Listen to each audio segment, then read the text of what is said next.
Oke, assalamualaikum warahmatullahi wabarakatuh.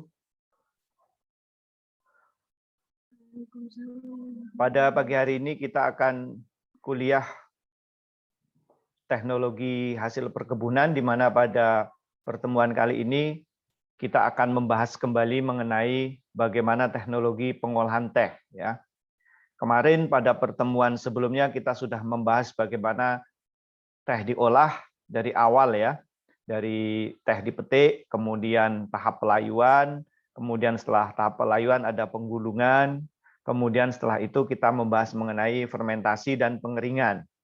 Di samping itu kita juga sudah membahas beberapa perbedaan antara teh hijau, kemudian ada teh hitam, terus kemudian teh yang kategori lain, ada juga seperti teh silver ya atau teh putih, kemudian ada teh olong.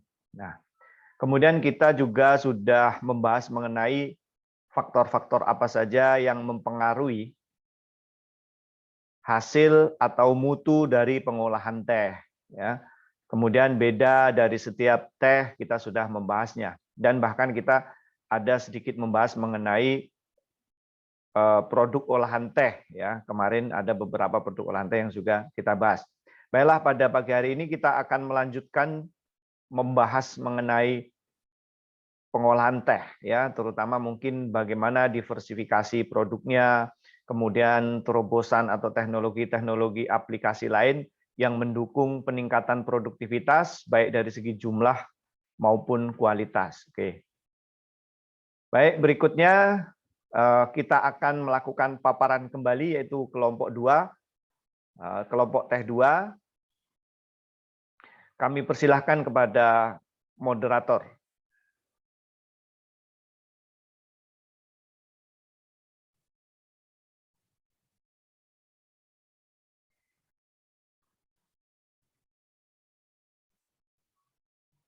Maaf Pak, belum diizinin share screen Pak. Ya, silahkan. Ya, sudah, silahkan.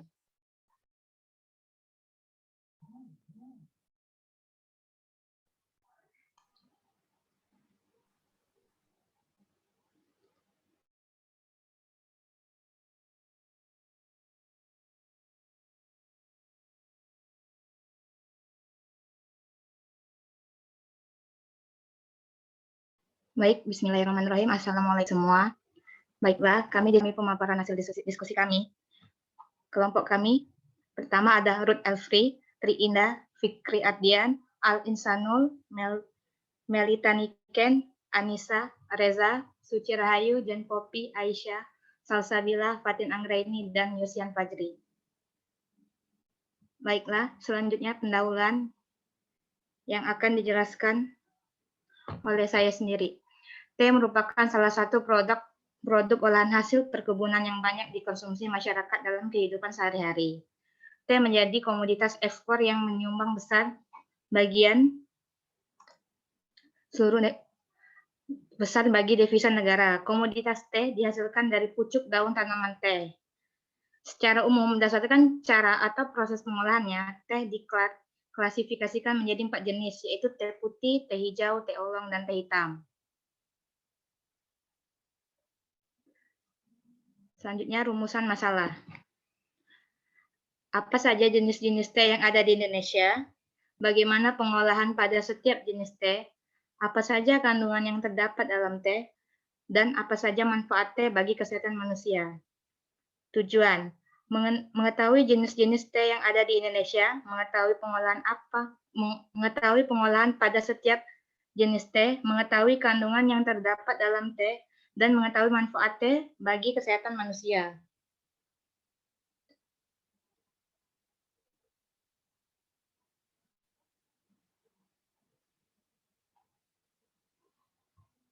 Selanjutnya jenis-jenis teh.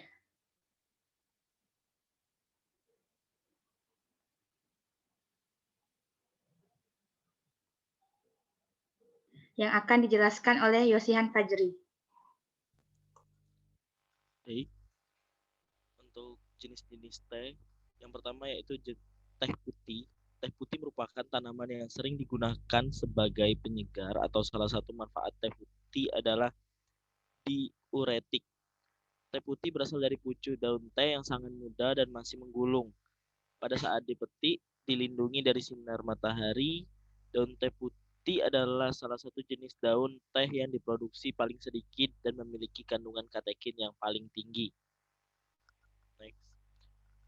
Yang kedua yaitu teh hijau. Teh hijau adalah jenis teh yang juga tidak mengalami proses fermentasi, akan tetapi mengalami proses pengeringan dan penguapan daun yang sedikit lebih lama dibandingkan teh putih. Teh hijau memiliki kandungan kimia berupa katekin atau polifenol. Polifenol teh atau sering disebut dengan katekin merupakan zat yang unik karena berbeda dengan katekin yang terdapat pada tanaman lain. Next.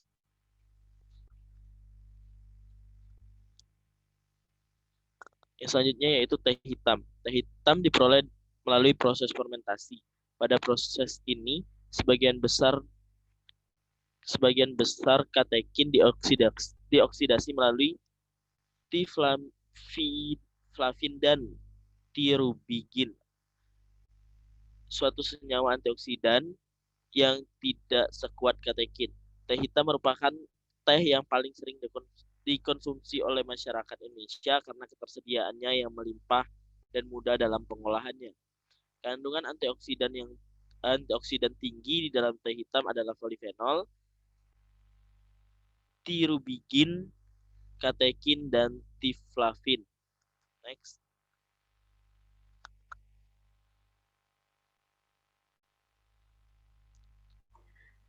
Selanjutnya, teh oolong yang akan dijelaskan oleh Tri Indah.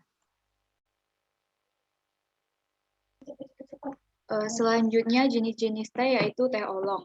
Teh oolong diproses secara semi fermentasi. Proses pembuatan dan pengolahan teh oolong berada di antara teh hijau dan teh hitam, di mana teh oolong dihasilkan melalui proses pemanasan yang dilakukan segera setelah proses pembulungan daun, dengan tujuan untuk menghentikan proses fermentasi. Oleh karena itu, teh oolong disebut sebagai teh semi fermentasi. Khasiat teh oolong antara lain yaitu penyubur dan menghitamkan rambut, sakit kepala, diare, kolesterol, kencing manis atau diabetes mellitus, dan infeksi saluran cerna.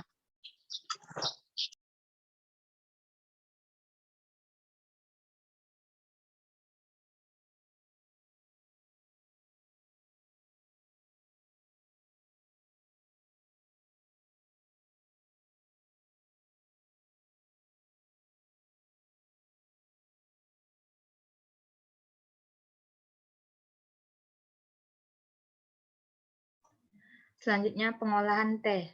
Teh putih yang akan dijelaskan oleh Aziza. Baiklah, pengolahan teh itu teh putih. Teh putih atau white tea merupakan teh dengan proses pengolahan paling sederhana, yaitu pelayuan dan pengeringan. Bahan baku yang digunakan untuk proses pembuatan teh putih hanya berasal dari pucuk dan 2 daun di bawahnya. Proses yang melibatkan panas secara langsung, serta dalam waktu yang cukup lama. Panas yang diterima selama pengolahan dapat menyebabkan terjadinya empimerisasi yang dapat menyebabkan penurunan jumlah katekin.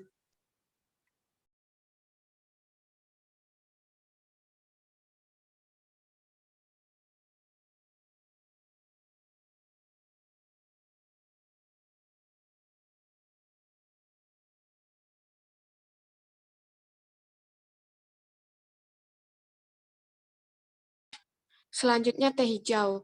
Teh hijau ini melalui proses pelayuan, pendinginan, penggulungan daun, dan proses pengeringan. Setelah proses pengeringan akhir, kemudian dilanjutkan dengan proses sortasi.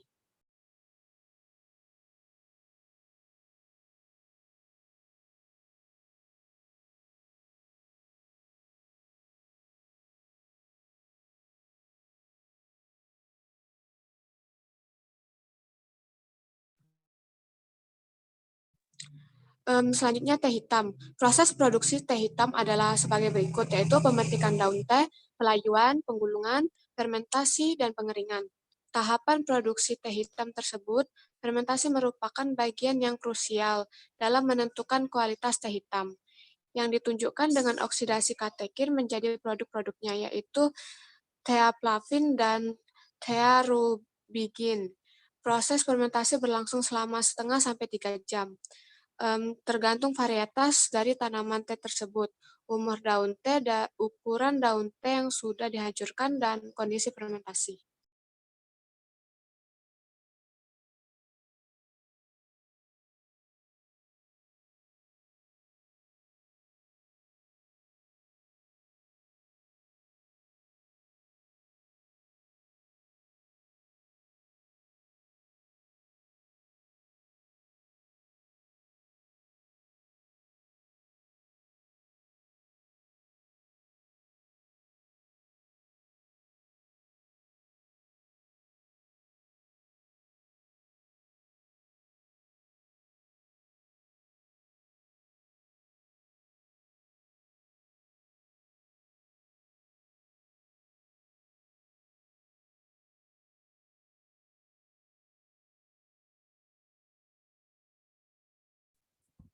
Pengolahan teh. Teh oolong. Setelah sampai di pabrik, daun teh sesegera mungkin dilayukan dengan memanfaatkan panas dari sinar matahari sambil digulung halus secara manual menggunakan tangan ataupun menggunakan mesin. Tujuan penggulungan halus ini adalah untuk mengoksidasi sebagian polifenol yang terdapat dalam daun teh. Proses ini dikenal sebagai proses semi-oksimatis. Setelah dipandang cukup semi-oksimatisnya, daun teh kemudian dikeringkan.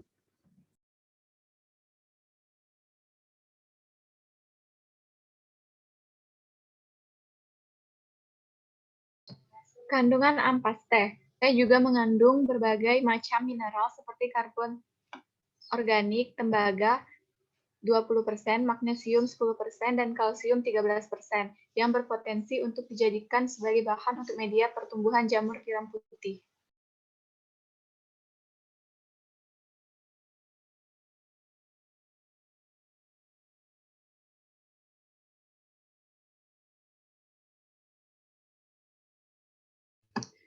Pemanfaatan ampas teh.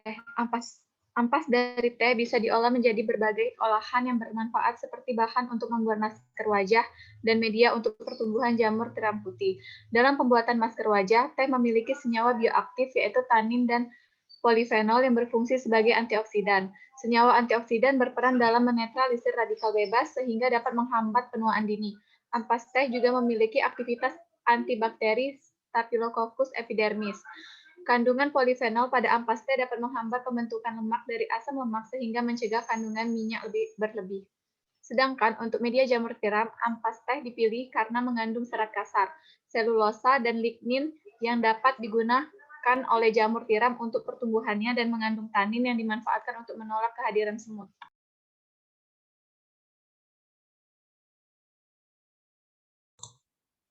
Kesimpulan dari presentasi kali ini yaitu yang pertama, teh memiliki 4 jenis yang sering digunakan, yaitu teh oolong, teh putih, teh hitam, dan teh hijau. Yang kedua, teh hijau adalah jenis teh terbaik untuk saat ini. Yang ketiga, teh juga memiliki manfaat untuk kesehatan karena di dalam teh memiliki kandungan katekin yang merupakan golongan polifenol dan kandungan antioksidan yang tinggi. Yang keempat, teh juga bisa menurunkan resiko penyakit kardiovaskular, diabetes, penurunan berat badan sebagai antiinflamasi, antivirus, dan antibakteri. Dan yang terakhir, mengkonsumsi teh secara berlebihan akan mengalami penghambatan penyerapan mineral. Baik, terima kasih. Selanjutnya sesi pertanyaan. Bagi teman-teman yang ingin bertanya, kami persilakan. Silakan nanti yang akan mengajukan pertanyaan, raise hand terlebih dahulu, supaya memudahkan saya mencatatnya ya. Ini baru 55 yang hadir ya, 54. Semuanya adalah berapa? 56 ya? 57, Pak. Oh, 57 harusnya. Ini baru 54. Tolong nanti ketua kelas mencatat siapa yang tidak masuk ya. Baik, Pak. Oke, untuk sesi tanya jawab, sesi pertama dipersilahkan tim pembahas yaitu kelompok 1. Silahkan jangan lupa raise hand memudahkan saya mencatatnya.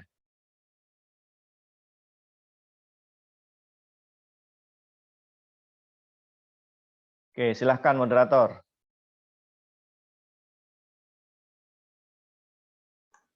Baik, kelompok 1.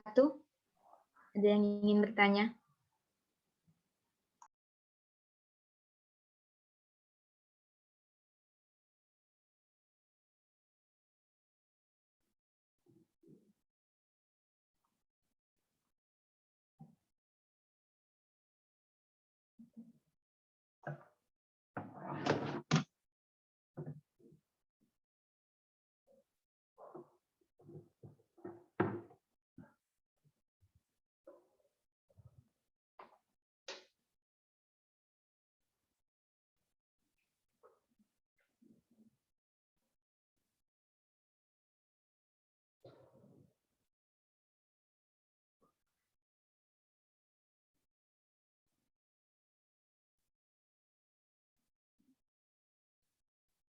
Oke, silakan. Nggak ada pertanyaan kelompok 1? Silakan, ada 2 yang bertanya.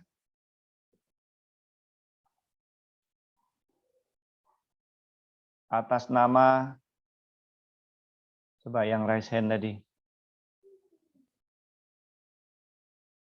Bentar.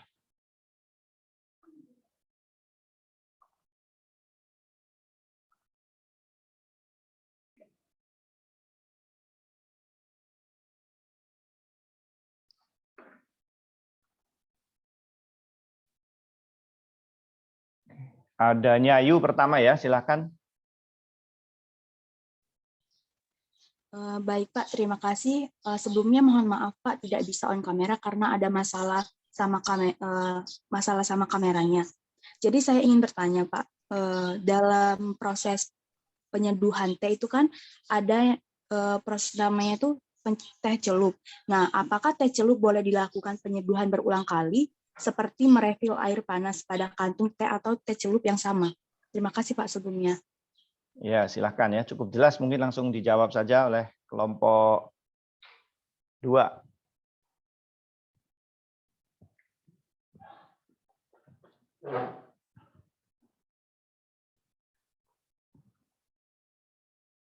Ya, jadi pertanyaan cukup jelas, apakah kita menggunakan teh celup itu bisa dipakai berulang-ulang ya, atau istilahnya seperti refill gitu.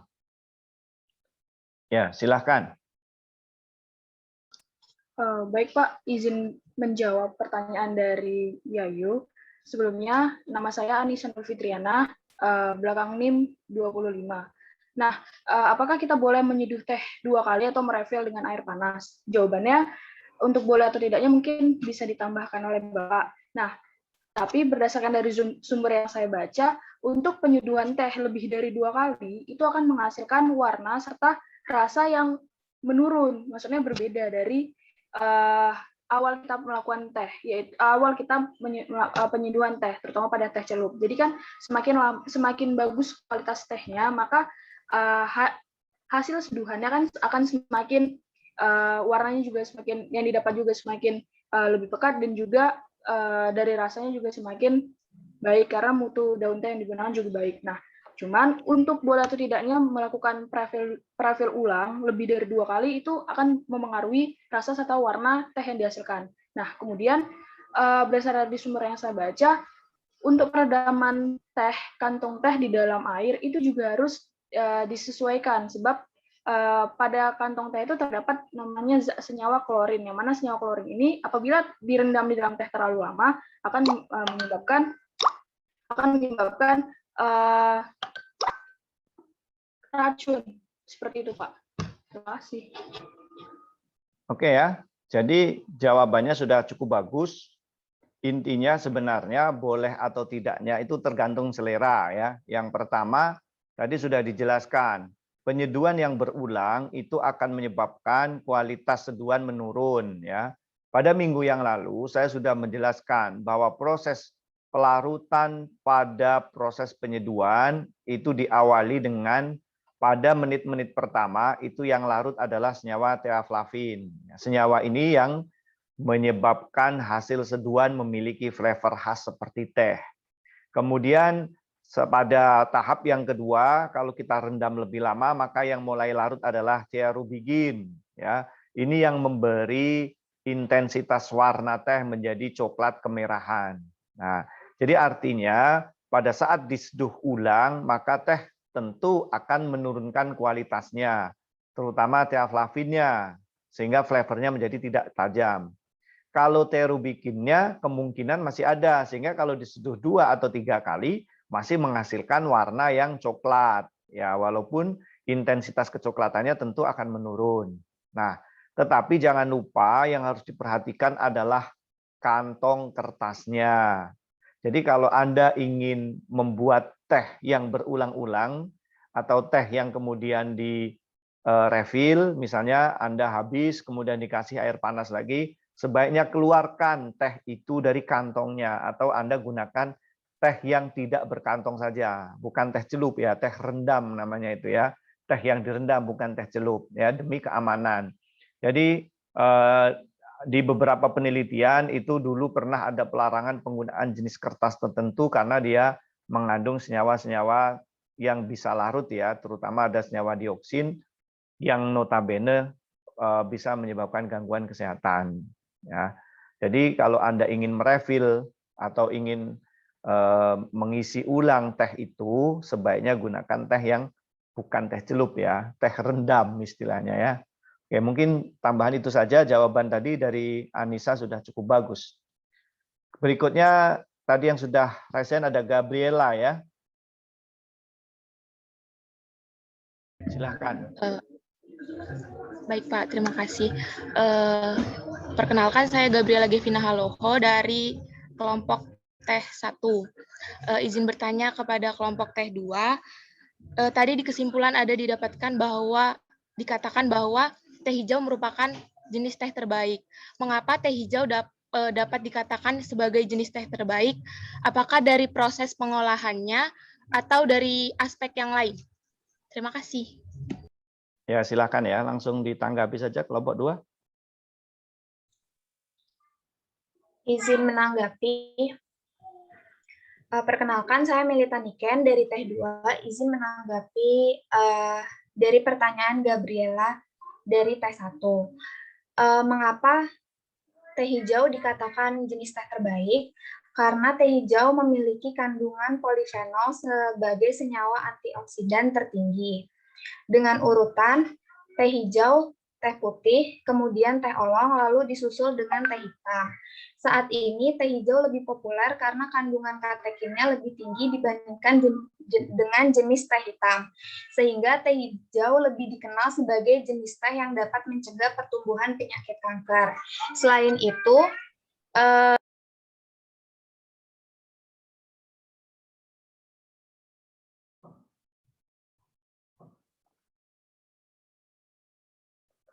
Melita Niken suaranya hilang, coba dilihat kembali.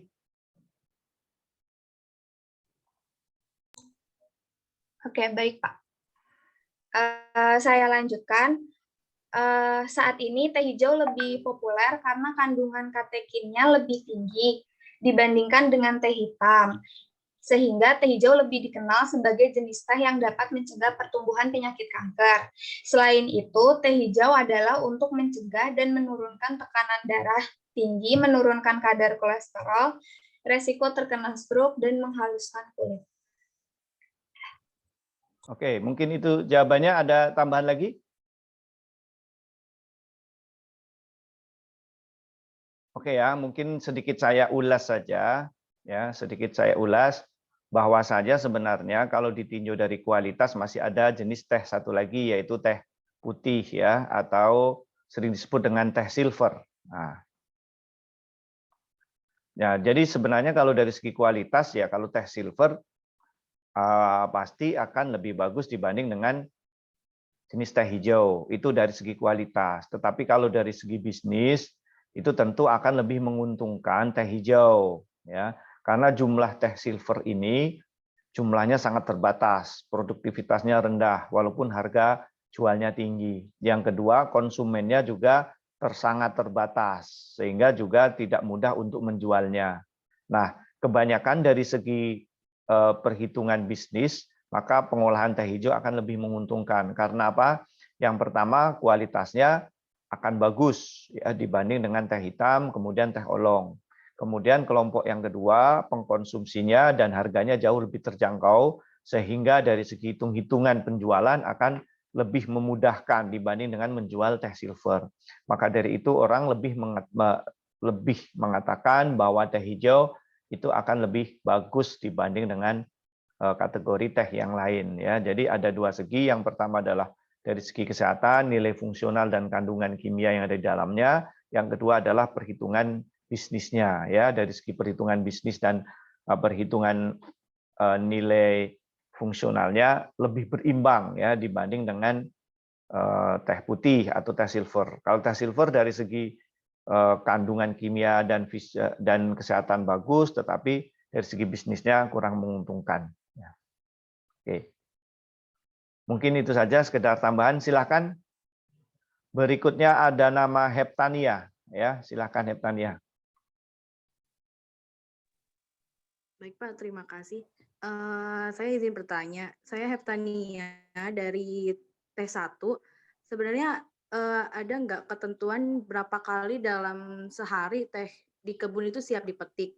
Terus apakah ada ciri-ciri teh yang siap dipetik itu seperti apa? Itu aja sih, terima kasih.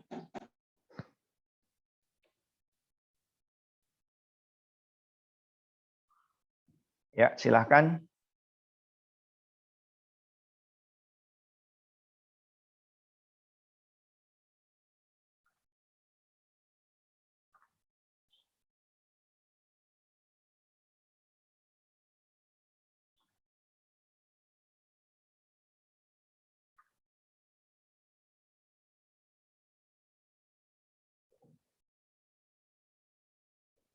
Oke, silakan yang akan menjawab siapa?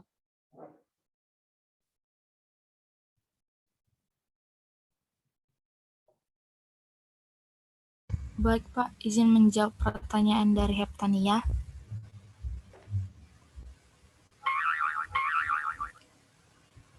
Oke, silakan. Sebelumnya perkenalkan, saya Ruth Alvera Wispahutar. Di sini saya akan menjawab pertanyaan Heptania. Jadi dalam sehari itu teh bisa dipetik 1 sampai 2 kali. Tergantung pada teh yang siap dipetik, umumnya teh dilakukan pemetikan pada pagi hari. Nah, jadi ciri-ciri teh yang siap dipetik itu tergantung juga pada ujung dan ketinggian daun teh. Ada 4 rumus yang biasa dilakukan dalam pemetikan. Yang pertama itu pemetikan halus, pemetikan medium, pemetikan kasar, dan pemetikan sangat kasar. Mungkin itu saja yang bisa saya jawab. Terima kasih. Oke, mungkin ada lagi jawaban dari kelompok 2. Silahkan.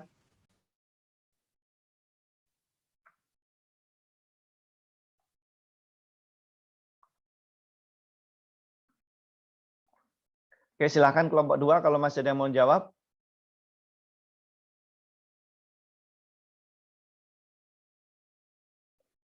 Oke, kalau nggak ada yang menjawab, jadi yang dimaksud teh itu boleh dipetik 2 kali itu artinya sehari 2 kali itu artinya boleh dipetik pagi, boleh juga dipetik sore. Tetapi untuk yang sudah dipetik tidak bisa dipetik lagi. Yang dimaksud dipetik pagi sama sore itu artinya pada luasan tertentu ya, misalnya ada 10 hektar. 5 hektarnya dipetik pagi, 5 hektarnya dipetik sore. Yang sudah dipetik nggak bisa dipetik lagi. Karena apa? Pertumbuhannya itu lama. Tidak kemudian pagi dipetik, kemudian tumbuh lagi, sore dipetik lagi, itu tidak. Ya. Jadi dari jarak petik, dari petik pertama ke petik kedua itu sekitar bisa memakan waktu sebulan sampai 2 bulan. Tergantung tadi yang akan dipetik tadi, pekonya, atau petik kasar, atau petik burung. Gitu ya. Nah itu ada rumus-rumusnya tertentu. Ya. Jadi intinya tidak bisa pagi dipetik terus siang dipetik lagi ya karena belum tumbuh. Nah, tetapi dia perlu waktu biasanya 1 sampai 2 bulan tergantung tipe petikannya seperti apa. Oke, berikutnya ada tadi Musrifatun. Silahkan Musrifatun. Baik, izin bertanya. Perkenalkan, nama saya Musrifatun Isna dengan ujung NIM 009. Saya ingin bertanya mengenai pengolahan teh hijau. Dari pengolahan teh hijau tersebut, titik kritis pada pengolahan teh hijau itu terjadi pada proses apa dan mengapa proses tersebut menjadi titik kritisnya? Titik kritis yang saya maksud di sini yaitu proses yang paling mempengaruhi terhadap pengolahan teh hijau tersebut sehingga dihasilkan teh yang baik. Terima kasih. Oke, silakan langsung ditanggapi ya. Titik kritis atau tahapan proses pengolahan itu ada di mana ya. Dipersilahkan untuk kelompok 2 untuk menanggapi atau menjawab pertanyaan dari Musrifatun. Silahkan. Izin menjawab, Pak. Silakan. Kenalkan, nama saya Jen Popi Onaka Patricia Marbun dengan ujung NIM 026. Titik kendali kritis itu dilakukan pada saat pengolahan teh dengan penerapan HACCP. Dan mengapa proses tersebut menjadi titik kendali kritis? Karena titik kendali kritis merupakan suatu langkah di mana pengendalian dapat dilakukan untuk mencegah atau menghilangkan bahaya keamanan pada pengolahan teh hijau, Pak. Oke, jadi titiknya di mana tadi? Yang menjadi titik kritisnya di mana? Pertanyaannya titik kritisnya di mana? Pengolahannya kan panjang ya, dari pemetikan sampai pengeringan. Jadi pertanyaan menjadi titik kritis pengolahannya di mana?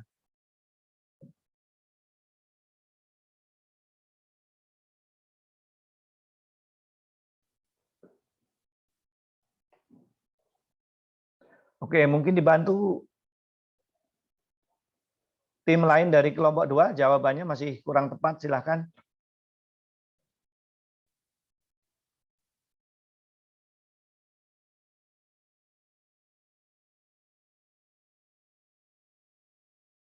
Silakan dari kelompok 2 yang ingin menjawab titik kritis dari pengolahan teh hijau itu ada di mana?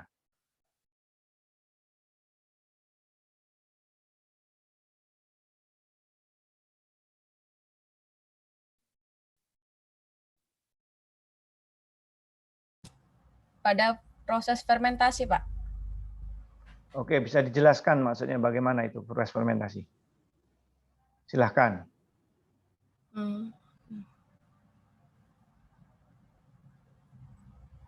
Karena pada proses fermentasi itu tidak ada penggunaan mikroorganisme seperti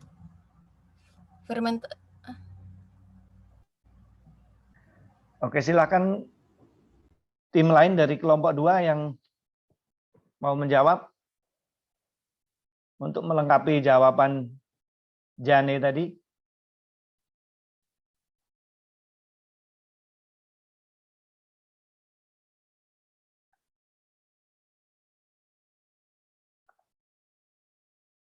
Oke ya, jadi sebenarnya sudah saya jelaskan di pertemuan minggu yang lalu ya. Faktor yang menentukan terhadap mutu teh itu sangat banyak. Ya, kemarin sudah saya jelaskan dari proses pemetikan, kemudian ada juga pelayuan, penggulungan, kemudian fermentasi dan pengeringan. Nah, jadi titik kritis yang menjadi kualitas mutu pertama untuk menghasilkan teh dengan kualitas baik, tentu yang pertama adalah pemetikan. Kenapa pemetikan? Karena pemetikan ini menjadi penting karena dia akan menyuplai bahan baku yang bagus. Maka ada teori pemetikan PEKO, ada PEKO plus 1, PEKO plus 2, terus kemudian ada pemetikan burung, kemudian burung plus 1, ada juga pemetikan kasar. Itu sangat menentukan berapa jumlah pucuk daun yang ikut dipetik. Ya, jadi yang paling bagus tentu PEKO. Ya, PEKO itu akan menghasilkan pucuk yang paling bagus. PEKO plus 1, PEKO plus 2 itu juga akan menghasilkan kualitas yang bagus. Nah, ini yang digunakan sebagai penentu utama karakteristik mutu. Itu yang pertama. Kemudian yang kedua adalah tentu fermentasinya. Jadi di fermentasi ini sangat menentukan berapa lama proses fermentasinya, karena akan menentukan berapa banyak polifenol yang akan dirubah menjadi tearubigin dan teaflavin. Tentu untuk teh hijau itu menggunakan proses fermentasi yang sangat singkat. Bahkan belum sempat ada produk yang dibawa ke ruang fermentasi. Jadi proses fermentasi itu hanya berlangsung selama penggulungan saja. Ya. Sementara teh hitam itu bisa difermentasi 1 sampai 2 jam tergantung dengan karakteristik bahan baku awal. Sementara kalau teh hijau dari proses penggulungan langsung dikeringkan, ya, langsung dikeringkan. Oke. Jadi yang membedakan antara teh hijau dan teh hitam itu terletak pada proses fermentasi. Maka dari itu fermentasi menjadi titik kritis penting yang kedua setelah pemetikan. Oke. Jadi itu ya penjelasannya. Baik, berikutnya tadi siapa tadi yang bertanya? Musfirotun ya. Berikutnya Regina yang sudah raise hand, silahkan Regina. Terima kasih Pak. Saya Regina Violeta dari kelompok teh 1 ingin bertanya, teh putih secara umum dikelompokkan menjadi dua jenis, yaitu silver needle dan white peony.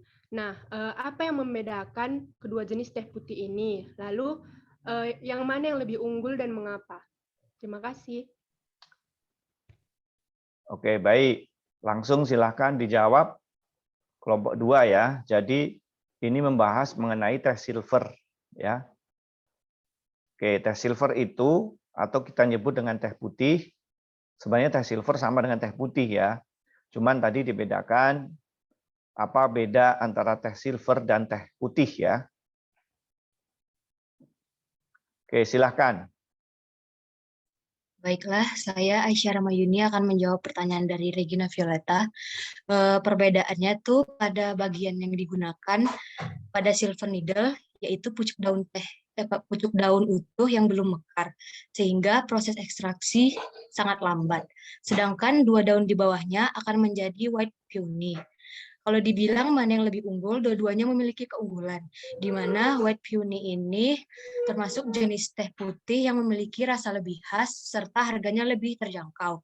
Sedangkan pada silver needle ini memiliki kandungan katekin paling tinggi dibanding jenis teh lainnya. Namun, berdasarkan grade tertinggi pada white tea ialah silver needle, sedangkan grade keduanya itu white peony. Sekian jawaban dari saya. Oke ya, jadi sudah cukup jelas ya.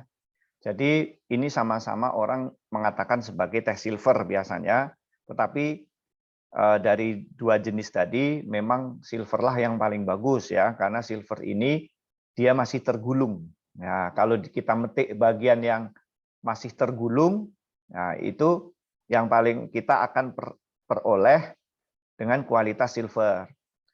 Kemudian kalau kita mengikutkan ada bagian yang sudah terbuka sedikit, jadi belum mekar, jadi masih sama-sama tergulung.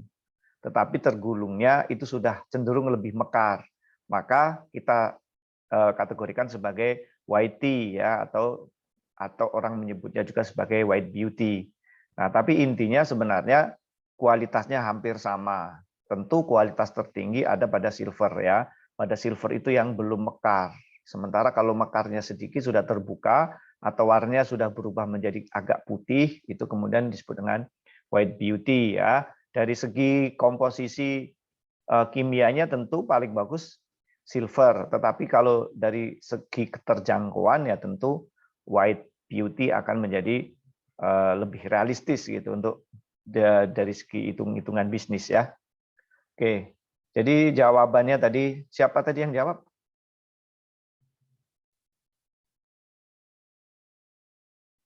Yang jawab tadi siapa dari kelompok 2? Aisyah, Pak. Aisyah, ya oke. Jadi jawaban sudah cukup bagus ya. Oke, berikutnya ada yang raise hand lagi atas nama Cynthia. Silahkan Cynthia. Sebelumnya mohon maaf Pak, saya dari kelompok tebu 1. Apakah boleh langsung bertanya Pak? Oke, silahkan. Tidak apa-apa, sudah terlanjur saya catat ini. Izin bertanya kepada kelompok teh 2. Tadi di kesimpulan disebutkan bahwa ini videonya nggak aktif ya ini. Coba aktifkan dulu videonya. Baik Pak, sebentar Pak.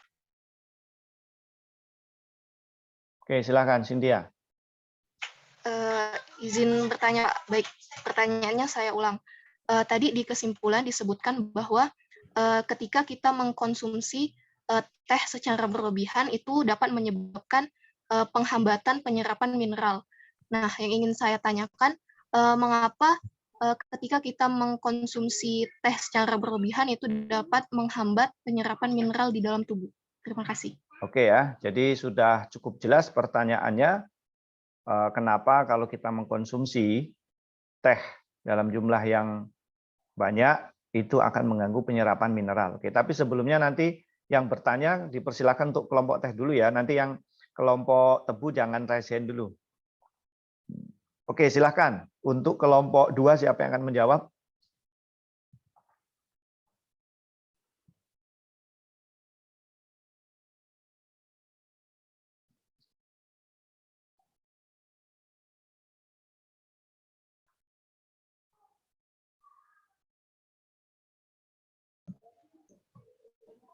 Izin menjawab, Pak.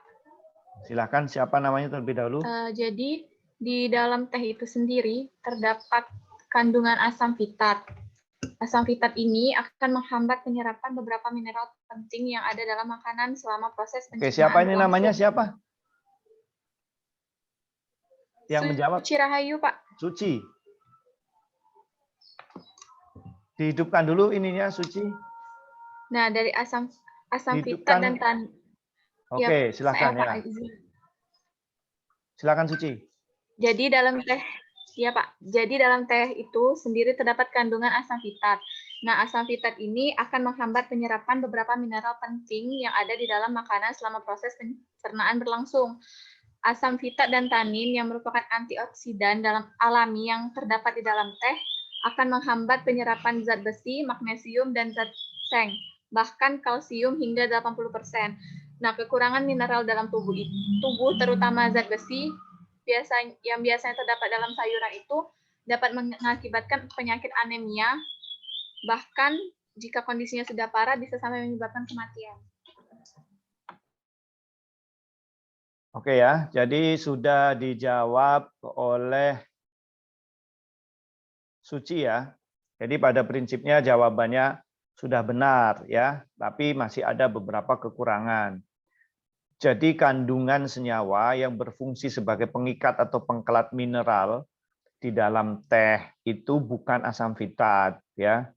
Jadi paling banyak itu tentu senyawa polifenol, tadi sudah disebutkan ya, ada polifenol.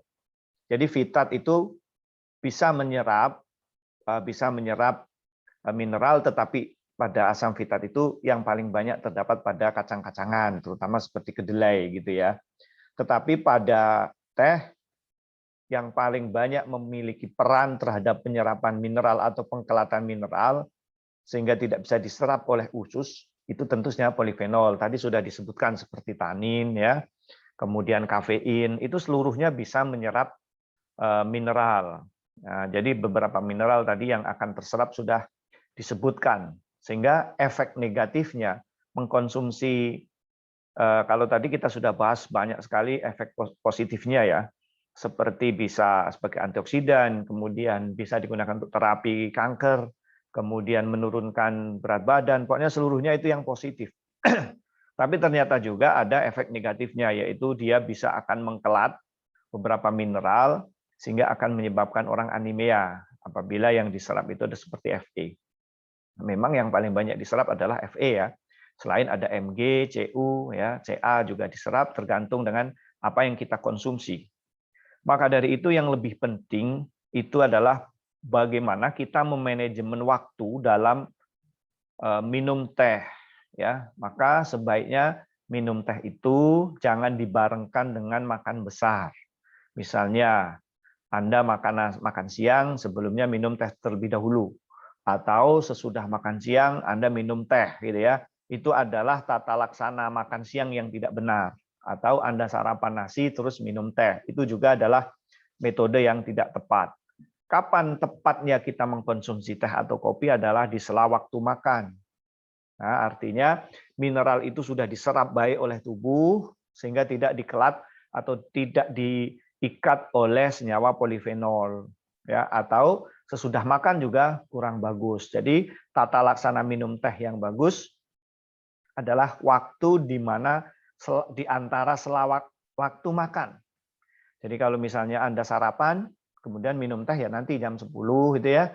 Terus kemudian setelah makan siang minum teh lagi mungkin jam 3 sehingga mineral sudah diserap dengan baik di dalam tubuh sehingga tidak dikelat. Nah, kebiasaan makan terus kemudian pesen teh manis atau minum teh hangat itu juga kebiasaan yang kurang baik ya. Jadi semua pasti ada positif ada negatifnya tergantung kapan kita mengkonsumsi.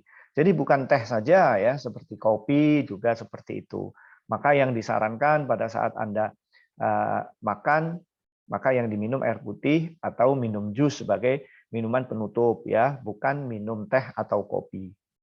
Oke, mungkin penjelasan juga sudah cukup jelas ya. Oke, berikutnya ada penanya Saudari Dina ya.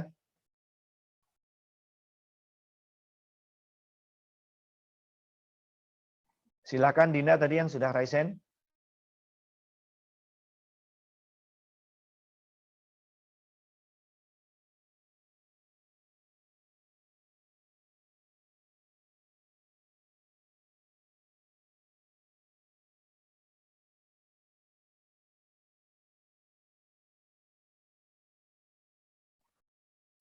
Oke, silakan. Dina tadi sudah raise hand atau setelah Dina ada Sugi, ya. Silakan.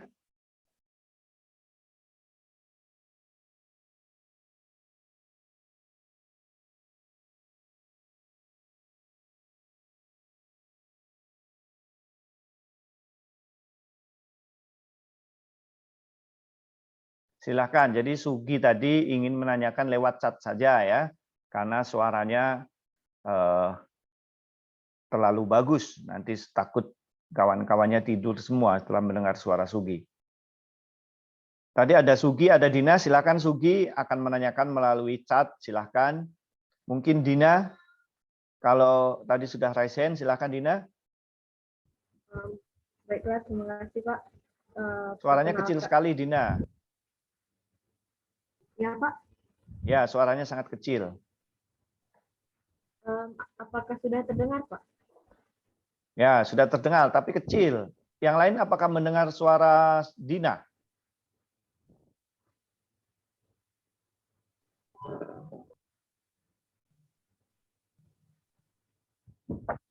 Ya, lanjutkan saja Dina. Kayaknya yang lain tidur semua. Baiklah, perkenalkan nama saya Dina Apriani dengan ujung NIM.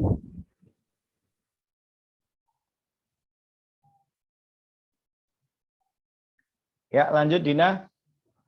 Lupa ya dengan NIM-nya ya? Atau putus?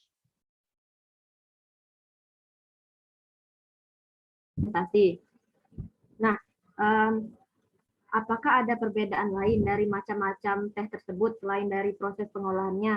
Misal dari perbedaan kandungan masing-masing teh atau perbedaan yang lainnya.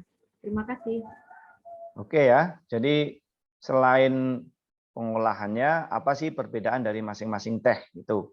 Sebenarnya kemarin sudah saya jelaskan dengan sangat jelas ya. Tapi silakan diulang lagi penjelasannya, kami serahkan ke kelompok 2 untuk menjelaskan. Jawab pertanyaan dari Dina, silakan.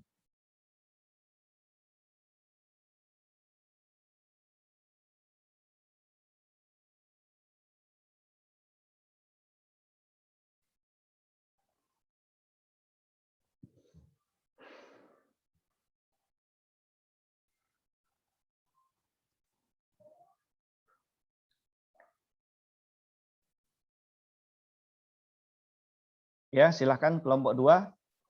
Apa perbedaan lainnya ya di samping perbedaan dalam proses fermentasi ya antara kelompok teh 1 dengan kelompok teh yang lain. Silakan.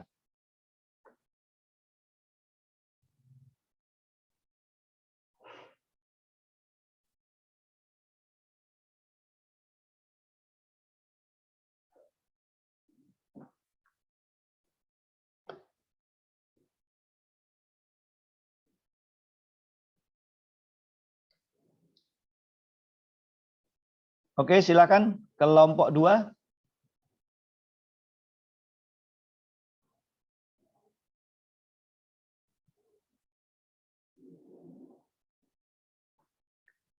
Ya, kelompok 2 yang mau jawab silakan.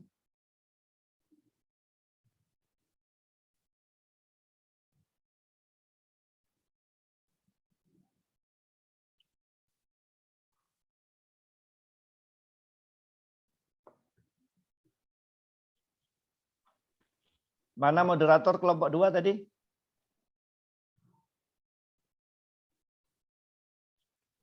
Maaf Pak, apakah boleh menjawab pertanyaan Sugi dulu Pak?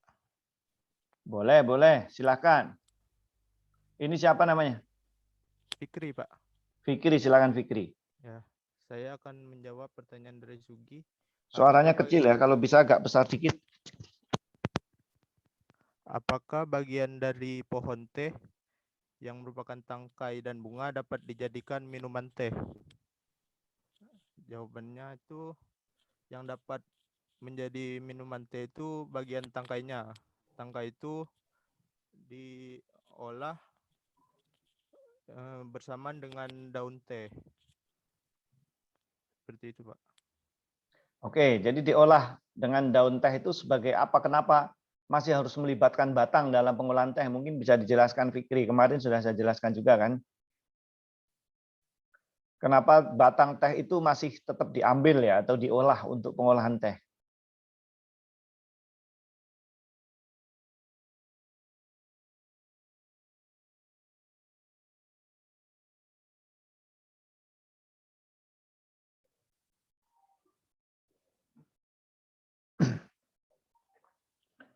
Fikri, apa tahu jawabannya?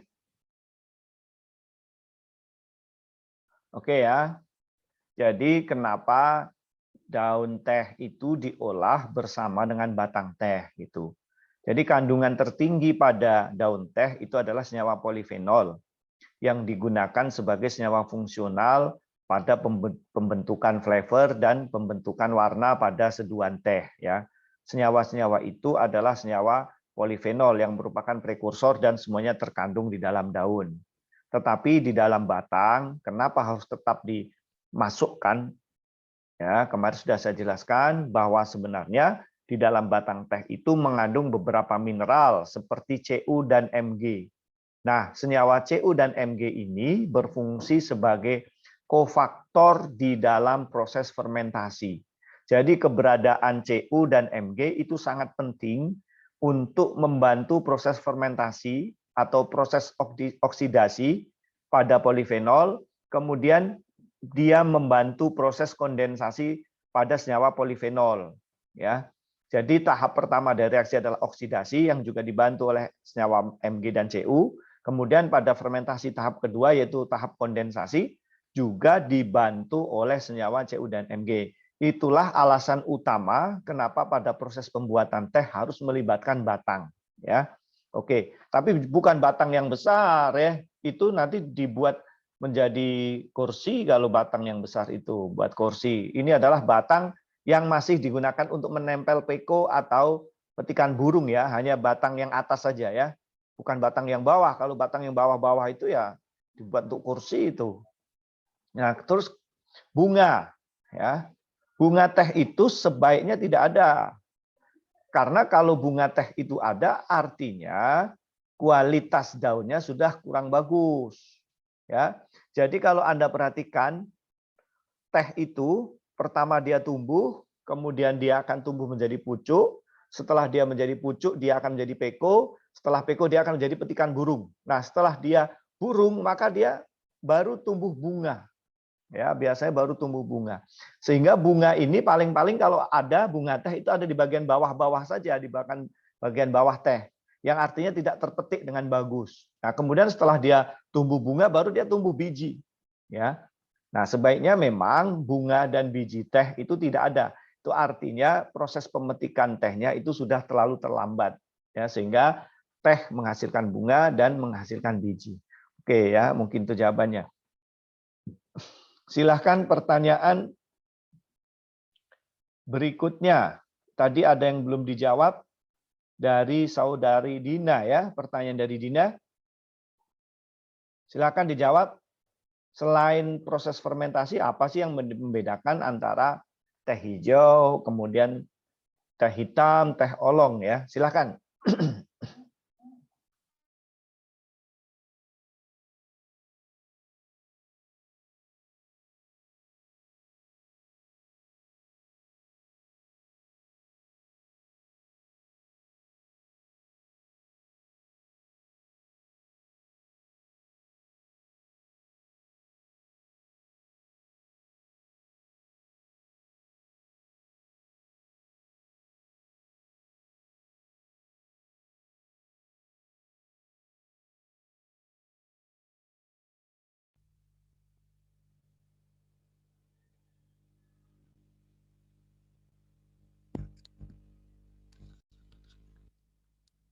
Baik Pak, izin menjawab pertanyaan dari Dina, dari saudari Dina tadi Pak.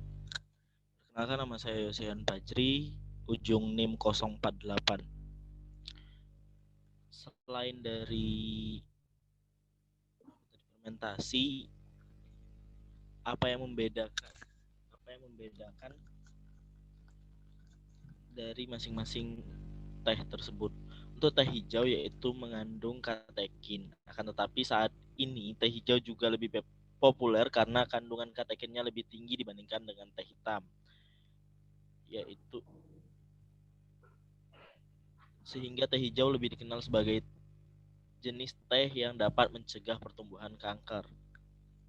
Untuk teh hitam yang mengalami proses oksidasi enzimatis membuat senyawa katekin pada teh dikatalisa oleh enzim polifenol oksidase yang menghasilkan tiflavin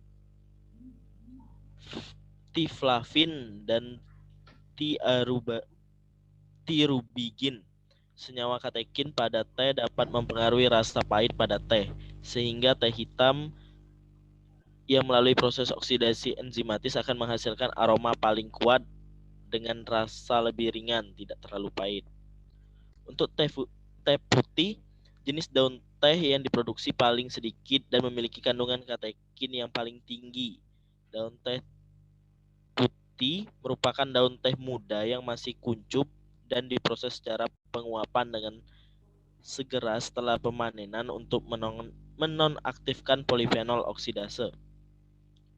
Sedangkan untuk teh oolong, khasiat dari teh oolong ya antara lain penyubur dan menghitamkan rambut, menghilangkan sakit kepala, diare, kolesterol, kencing manis, dan infeksi saluran cerna. Senyawa dalam teh oolong yang berperan penting bagi kesehatan adalah senyawa polifenol, tanin, kandungan mineral, serta adanya kandungan alkaloid. Selain itu, teh oolong juga mengandung senyawa flavonoid berupa flavonol, yaitu quercetin, kemferol, dan miristetin. Senyawa aktif flavonoid banyak manfaatnya bagi tubuh.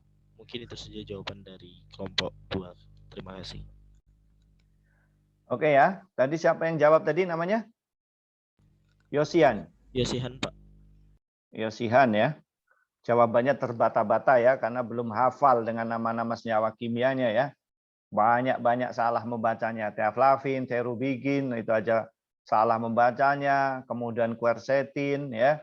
Nanti jangan lupa ngambil mata kuliah fitokimia supaya bisa membahasakan dengan bahasa yang benar namanya. Walaupun tidak fasih, tidak apa-apa, tapi jangan salah menyebutnya sebagai senyawa-senyawa polifenolnya itu ya. Oke, jadi perbedaan pertama tadi pada kandungan senyawa kimianya ya, tadi sudah jelaskan. Jadi pada teh hijau senyawa kimianya masih dalam bentuk senyawa prekursor senyawa polifenol ya. Kemudian pada teh hitam senyawa polifenol sudah terkondensasi menjadi tiflavin dan tirubigin. Kemudian pada teh oolong kandungannya jelas berbeda ya, karena pada teh oolong didominasi oleh batang dan tulang daun ya, sehingga ada quercetin dan senyawa-senyawa yang lain ya. Itu dari segi kandungannya. Kemudian ada perbedaan pada bentuknya ya, pada bentuknya. Kemudian kalau teh hijau kebanyakan ukurannya besar-besar karena hanya digulung saja sehingga tidak menyebabkan dia hancur ya. Kemudian sementara pada teh hitam tentu bentuknya menjadi lebih kecil-kecil ya, karena proses penggulungan dan proses fermentasi menyebabkan dia menjadi rapuh sehingga dia ada yang kategori daun yang kecil sekali ya, maka ada DAS, kategori DAS ya, ada BOP gitu ya. Nah, kemudian sedangkan pada teh oolong kalau dari segi bentuknya lebih dominan kelihatan seperti batang-batangnya saja dan daunnya lebih sedikit. Ya, itu dari seginya. Kemudian dari segi cita rasa tentu yang paling enak adalah teh hitam Karena tadi sudah dijelaskan komposisi teaflavin dan terobiginnya paling seimbang dibanding dengan teh hijau. Pada teh hijau, bentuk senyawa teaflavin dan terobiginnya masih senyawa prekursor polifenol, sehingga rasanya masih pahit dan kelat. Berikutnya, pada teh hitam, sebenarnya flavornya sudah tidak terlalu tajam. Maka dari itu pada teh oolong, flavornya tidak setajam pada teh hitam, ya, karena banyak tulang daun dan bagian batangnya, sehingga biasanya ditambahkan dengan teh melati, sehingga teh oolong ini akan cenderung menjadi seperti teh melati, ya, flavornya lebih cenderung pada flavor melati dibanding tehnya. Tetapi terobiginnya masih ada, teaflavinnya cukup rendah, dan warnanya menjadi lebih hitam. Makanya kalau Anda beli teh oolong, biasanya seduhannya juga menghasilkan seduhan yang hitam dengan flavor yang cenderung pada flavor melati. Ya, oke, mungkin itu perbedaan prinsip dari segi penampakan, kemudian dari segi penyeduhan atau hasil kualitas seduhan, dan perbedaan dari segi kandungan kimianya yang ada di dalam pada teh oolong, kemudian teh hijau, dan teh hitam. Oke, cukup jelas ya? Ini untuk penanya terakhir dari kelompok 1, saya persilahkan ke saudara Monica. Ya, ke Monica ya, penanya terakhir dari kelompok 1. Silahkan Monica. Iya, baik Pak. Ini namanya Monica apa Monica? Monica Pak. Oh, nggak pakai H ya? Ya, silahkan. Baik, saya izin bertanya. Jadi di dalam PPT teh 2 ini diberitahukan bahwa senyawa katekin pada teh ini merupakan zat yang unik karena berbeda dari tanaman yang lain. Jadi apa yang menjadi perbedaan antara senyawa katekin yang terdapat pada teh dengan senyawa katekin yang berada pada tanaman lain? Oke, silahkan ya.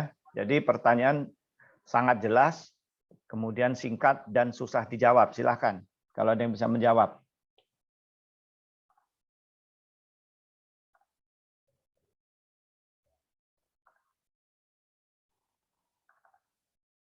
Ya, silakan kelompok 2.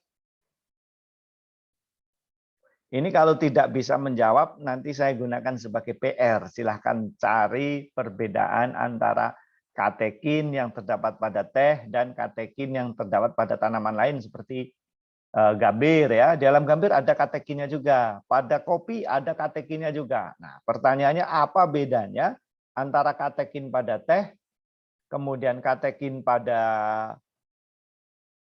kopi, katekin pada gambir, pada kakao atau coklat itu ada juga katekinnya.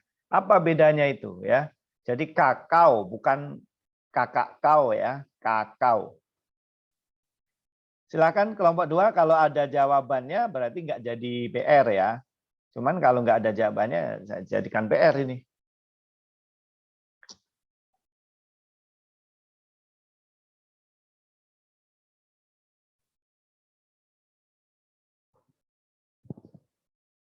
Oke, silakan. Nampaknya nggak bisa dijawab.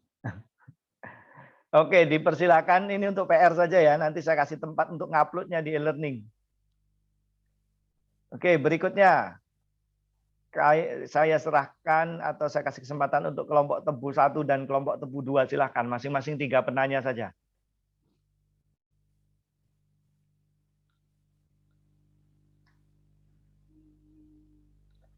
Ada yang pertama adalah Dewi Sunira. Silakan Dewi.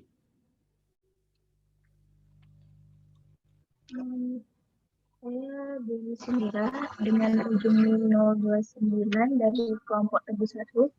Izin bertanya, pada proses pembuatan teh yang telah dijelaskan, ada proses fermentasi. Pertanyaannya, apakah fungsi atau kegunaan dari proses fermentasi pada teh?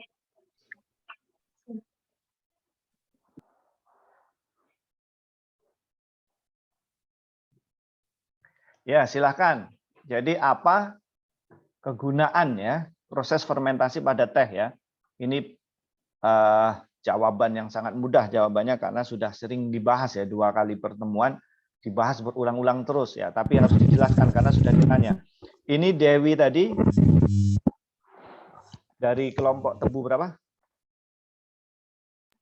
Tebu 1, Pak. Ya, tebu 1. Silakan yang mau jawab, silakan. Izin menjawab. Salsabila ya? Iya, Pak. Oke, Salsabila. Pertanyaan dari tadi, apakah fungsi dari kegunaan proses fermentasi teh untuk memperoleh sifat karakteristik yang dikehendaki, yaitu warna, air seduhan, rasa, aroma air, dan warna ampas seduhan. Baik, Pak, itu saja. Oke, sudah itu saja ya. Oke ya. Jadi intinya proses fermentasi itu adalah untuk merubah senyawa polifenol yang awalnya prekursor menjadi senyawa polifenol yang diinginkan ya, yaitu tadi ada teaflavin dan teorobikin sebagai senyawa utamanya. Nah, senyawa ini berfungsi untuk membentuk flavor ya. Kemudian untuk membentuk warna seduhan ya. Jadi jawaban tadi sudah cukup tepat ya, bertujuan untuk menghasilkan warna atau warna seduhan dan cita rasa seduhan atau flavornya ya, dengan cara merubah senyawa prekursor menjadi senyawa hasil kondensasi polifenol. Oke, cukup jelas ya. Berikutnya Uswatun, silahkan Uswatun. Ya, perkenalkan Pak, nama saya Uswatun Hasana dari kelompok tebu 1. Saya ingin menanyakan, teh kan juga mengandung kandungan kafein. Nah, di antara kandungan mana teh yang memiliki kandungan kafein paling tinggi? Dan apa yang mempengaruhi tinggi rendahnya kafein pada teh tersebut? Oke ya, cukup jelas pertanyaannya mengenai kafein ya. Jadi apa yang mempengaruhi kandungan kafein di dalam teh? Ya, silakan. Yang akan menjawab siapa? Baik Pak, saya akan mencoba menjawab pertanyaan dari Uswa. Sebelumnya perkenalkan, nama saya Siza Mediana dengan ujung NIM 035. Dari jurnal yang saya baca itu, teh hitam memiliki kandungan kafein paling tinggi dan teh hijau memiliki kandungan kafein paling rendah. Nah, tinggi rendahnya kandungan kafein pada teh dipengaruhi oleh beberapa faktor, antara lain jenis daun teh, tempat tumbuhnya tanaman teh, ukuran partikel teh, serta metode dan lama waktu penyeduhan. Proses penyeduhan teh merupakan faktor yang paling berpengaruh karena terhadap proses fermentasi yang dapat mempengaruhi kadar kafein dalam teh. Nah, lamanya waktu fermentasi daun teh mempengaruhi kadar kafein yang terkandung dalam teh. Nah, teh hitam ini mengalami proses fermentasi yang paling lama dibandingkan dengan jenis teh lainnya. Selain itu, adanya pembedaan proses produksi pada teh sehingga pada proses yaitu proses pemetikan kuncup daun teh, terus proses pelayuan, fermentasi, proses penggulungan, dan ada lagi proses penggilingan pada pembuatan teh hitam, yang mana tujuan dari proses penggilingan ini yaitu memecah dinding sel pada daun teh sehingga proses fermentasi dapat berlangsung secara merata. Selain jenis teh dan waktu penyeduhan, suhu penyeduhan juga berpengaruh terhadap kadar kafein. Nah, hal tersebut dikarenakan suhu penyeduhan teh yang tinggi dapat memperlebar jarak antar molekul dalam daun teh. Lebarnya jarak antar molekul dalam daun teh mempermudah molekul air untuk menembus padatan daun teh, sehingga kafein akan mudah terekstrak dalam pelarut air dan kandungan-kandungan senyawa lain yang terekstrak lebih banyak gitu Pak. Oke ya. Jadi jawabannya tadi sudah jelas ya. Jadi yang pertama mempengaruhi adalah pertama daun teh dulu ya. Jadi kalau kita yang metik daun teh terlampau tua, semakin tua tentu kadar kafeinnya akan menjadi lebih tinggi dibanding dengan yang daun teh tadi, daun teh yang peko. Berikutnya juga fermentasi ya. Kemudian selain fermentasi juga ada proses penyeduhan. Jadi suhu pelarutan kafein ini lebih tinggi dibanding dengan teaflavin dan tearubikin. Jadi yang pertama harus larut terlebih dahulu ada teflavin, terus teh rubigin. Kalau didiamkan saja terus, maka yang akan larut berikutnya adalah kafein. Ya, jadi kalau misalnya Anda ingin konsumsi teh tetapi kafeinnya rendah, tentu diseduhnya sedikit saja. Ya, seduhnya itu cepat saja, jangan terlampau lama, jangan direndam tadi yang ada teori rendam, apalagi refill. Ya, semakin sering direfill, maka tentu akan menghasilkan seduhan dengan kadar kafein yang menjadi lebih tinggi, ya, karena proses pelarutannya lebih lama dibanding dengan proses pelarutan rubigin dan teflavin. Ya, mungkin jadi jawaban tadi sudah cukup jelas saya rasa. Berikutnya pertanyaan dari Dea. Silahkan Dea. Baik Pak, sebelumnya perkenalkan saya Dea Gita Cahyani dari kelompok Tebu 2. Saya ingin bertanya, apakah ada manfaat lain dari ampas teh untuk kecantikan kulit selain untuk membuat masker wajah? Oke ya, jadi teh ini tadi ada apa tidak manfaatnya ya dari teh, dari ampas teh tadi ya, selain digunakan untuk sok kecantikan ya. Untuk sok kecantikan atau untuk bahan kecantikan? Atau untuk cak kecantikan? Untuk Oke, untuk kecantikan kulit. ya. Ya. Oke, silakan dijawab. Ada nggak manfaat lain? Silakan kelompok 2. Izin menjawab, Pak. Ya, silakan, namanya siapa? Saya Tri Indah Tri ya, Susiawati silakan Tri. dengan ujung NIM 020, izin menjawab pertanyaan Dea. Ya, Menurut sumber yang saya baca itu, pada ampas sisa seduhan teh kemungkinan masih menyisakan senyawa tertentu yang tidak larut dalam air seduhan, seperti aktivitas antioksidan, polifenol, flavonoid. Senyawa flavonoid yang terdapat pada teh berpotensi sebagai antibakteri, sehingga terapi ampas teh bisa menjadi obat alternatif untuk penyembuhan jerawat. Dan di Inggris, ampas teh dipercaya dapat menghilangkan warna kehitaman pada kantung mata sekaligus menghaluskan kulit. Terima kasih. Oke ya, itu jawabannya. Kalau yang pertanyaan ini saya tidak tahu persis ya, karena saya belum pernah menggunakan teh itu untuk masker, untuk kulit dan sebagainya. Sejauh ini saya cuma minum teh saja ya. Kalau saya maskeran teh itu malah saya ditangkap polisi karena tidak menjaga 3M. Pak, kenapa tidak pakai masker? Saya tunjukkan ini sudah pakai masker teh itu ya. Oke, jadi kira-kira itu jawabannya ya. Karena kalau misalnya Anda mau tahu persis ya tadi, silakan Anda searching lagi bagaimana penggunaan teh ya. Mungkin bisa juga kan ampas seduhan teh itu ditepungkan kemudian dicampurkan ke pembuatan misalnya seperti kue rendah kalori, bisa, karena itu kan isinya kan daun teh ya yang polifenolnya tinggi gitu. Jadi tidak serta-merta semuanya jadi produk kecantikan atau dibuang ya. Tetapi tentu penggunaannya ya, misalnya tadi seduhan teh kemudian dikeringkan, dibuat tepung menjadi tepung ya, bisa ditambahkan untuk kue ya. Tadi kan misalnya biskuit atau kue atau yang lainnya ya, silahkan bisa digunakan untuk kreasi kalau misalnya mau diolah dan bisa dimanfaatkan untuk produk-produk yang bernilai ekonomi ya. Oke. Berikutnya ada tadi yang sudah raise hand, ada Intan. Silahkan Intan.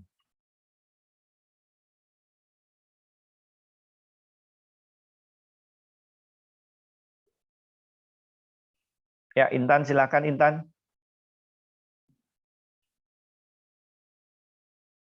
Pergi ya Intan ya. Habis kuota mungkin ya. Di bawah Intan ada Rindi, silahkan Rindi. Baik Pak, terima kasih Pak. Sebelumnya perkenalkan saya Rindi Prioritasari dari kelompok Tebu 1. Ingin bertanya Pak, sebenarnya apa sih yang menyebabkan penurunan kadar katekin yang terdapat pada teh instan? Terima kasih. Oke. Jadi apa yang menyebabkan penurunan kadar katein pada teh instan ya? Iya Pak, kadar katekin. Ya, silakan ya, kadar katekinnya itu kenapa menurun? Iya Pak. Ya, silakan. Kelompok 2, kenapa katekin itu menurun ya pada teh? Cukup jelas pertanyaannya, silakan. Kelompok 2 menjawabnya. Saya akan menjawab pertanyaan dari Rindi, Pak. Ya, silakan Didi. Silakan siapa namanya?